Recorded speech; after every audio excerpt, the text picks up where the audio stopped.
एकथा गोटे जंगल कथा। जंगल रे गोटे लोभी सियाल ओ गोटे मूर्ख कुंभीर थिला। सियाल बुद्धिमान एवं लोभी थिला, ता लाभ पाई जेकोसी चाल खेलुथिला। कुंभीर मध्य बड़ मूर्ख थिला, अधिक समय रे सहजरे मनै जाउथिला।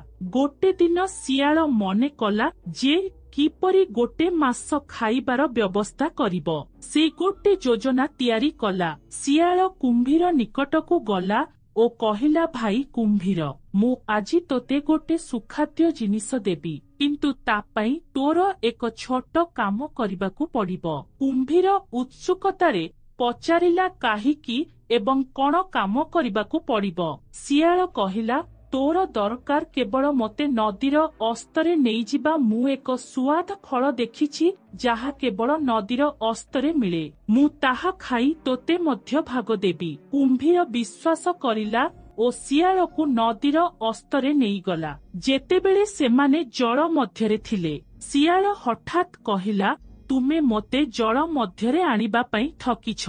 तुमको तुमर मूर्खतार मूल्य देबाकू पड़िबो। एबे कुंभीर भाबिला जे से सियालंकु यथेष्ट बुद्धिमान भाबी हातियार करिबार उद्देश्य रे मुह धरिथिला, किंतु सियाल विचक्षण हेबारु कुंभीरर मूर्खतार फायदा उठाई एबे जलरू पलाई गला। एही कहानीरू आमे शिखिबाकू पाऊ जे अधिक लोभ करिबा ओ मूर्खता तळे दुर्गति आणे।